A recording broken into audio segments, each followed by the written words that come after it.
Good Monday afternoon, and thank you for joining us on Kare 11 News Now. I'm Rena Sargentopoulos. Breaking news right now. Parts of Wisconsin are cleaning up after an apparent tornado hit near Menasha.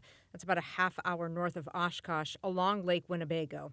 You can see in the video from the scene, entire neighborhoods are destroyed. Rescue crews are on the ground right now assessing the damage and looking for anyone who may have been caught in the storm. Right now, good news up north. Officials are opening parts of the Boundary Waters for the first time in nearly 2 weeks. Authorities say some entry points in Cook County will be open for visitors far from where those fires are burning. But camping permits are still canceled, at least through Wednesday. And today we heard from Governor Tim Walz as the wildfire fight continues.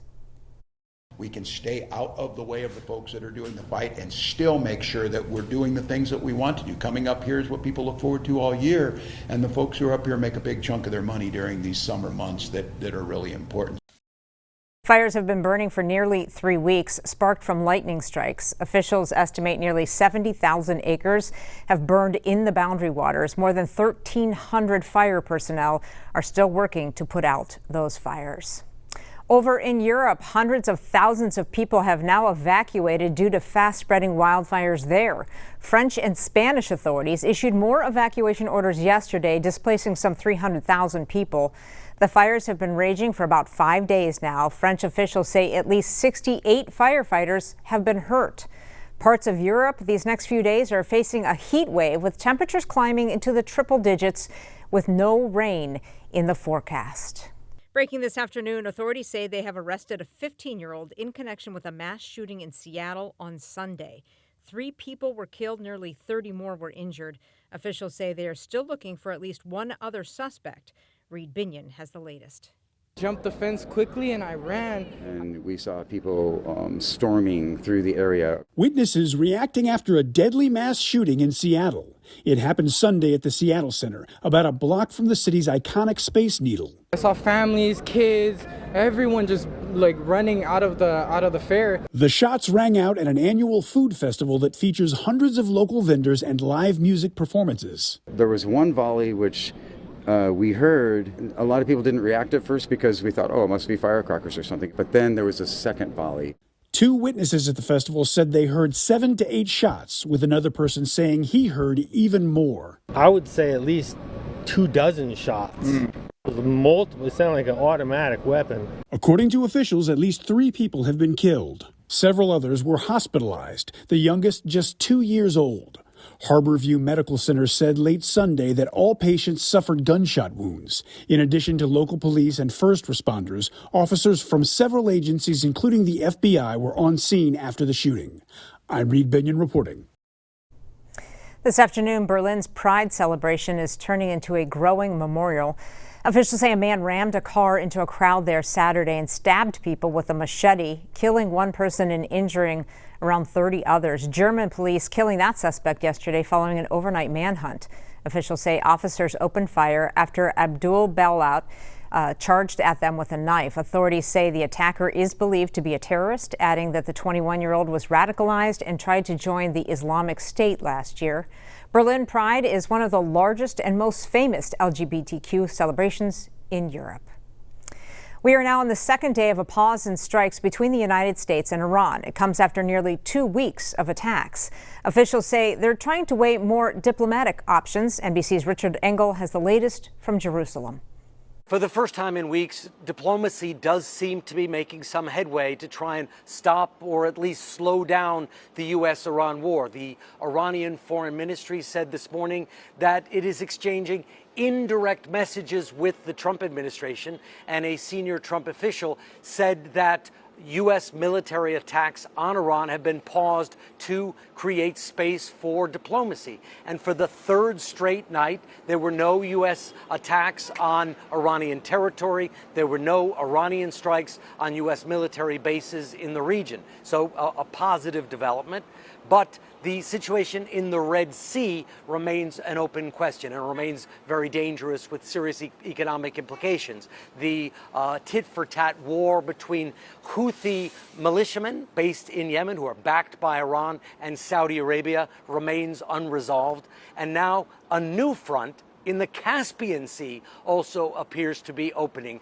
Iran says that Ukraine fired on an Iranian commercial ship in the Caspian Sea, killing one Iranian sailor.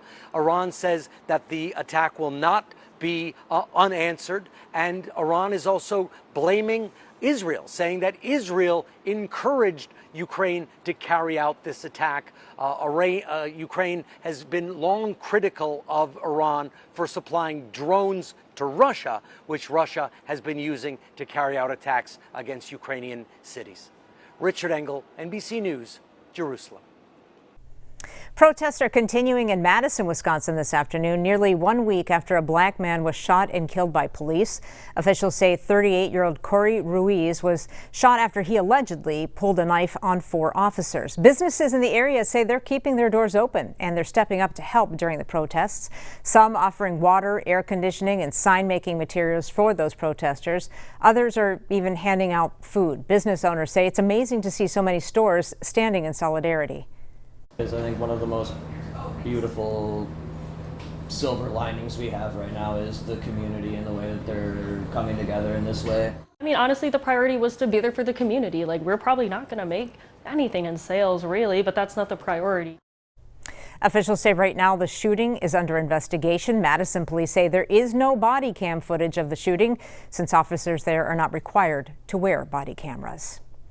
Today, the trial is underway against a man charged in a standoff at a Dollar General store in Montrose in April of 2024. 36-year-old Matthew Thomas Lyric is charged with 11 felony counts ranging from first-degree assault to use of deadly force against a police officer. Lyric was wanted on warrants in 3 counties when the deputies tracked him to the store.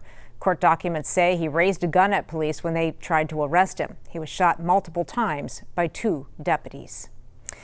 Right now, the final Democratic debate is underway ahead of the primary election for Minnesota's next governor. Lieutenant Governor Peggy Flanagan and Representative Angie Craig are sharing where they stand on some key issues. Are there any circumstances in which you could support more funding for this war? I think there has to be a plan. Right now, there isn't one. What we know about this war so far is that, they've spent $32 billion and costs for Americans keep going up. There's no circumstances I would support more funding for this war, Brian. Donald Trump got us into a war with absolutely no strategic plan whatsoever. We're watching this closely. We'll bring you the key moments tonight, both on air and streaming on the Kare 11 app. A heads up, if you've had Amazon Prime for a while, you might be able to get some money back. The deadline ends today for a settlement payout. The deal comes from a $2.5 billion lawsuit where the FTC found Amazon tricked some customers to sign up for Prime. Eligible customers can get up to $51. Those payments should go out by September. Now, if you want to file a claim or make sure you qualify, we do have more details for you. You can find it on our website, kare11.com. NASA astronaut Chris Williams and 2 Russian cosmonauts are back on Earth after a 241-day mission aboard the International Space Station. The 3 crew members undocked from the ISS around 2 o'clock yesterday morning and then landed in Kazakhstan about 3.5 hours later. It comes after the crew handed over leadership of the station to NASA flight engineer Jessica Meyer. She will lead the 7-member crew as they conduct microgravity research and prepare equipment for upcoming spacewalks. Pretty cool. And this afternoon, both jackpots for the Mega Millions and Powerball lotteries are climbing. The Mega Millions jackpot now at $800 million after nobody won Friday night's drawing.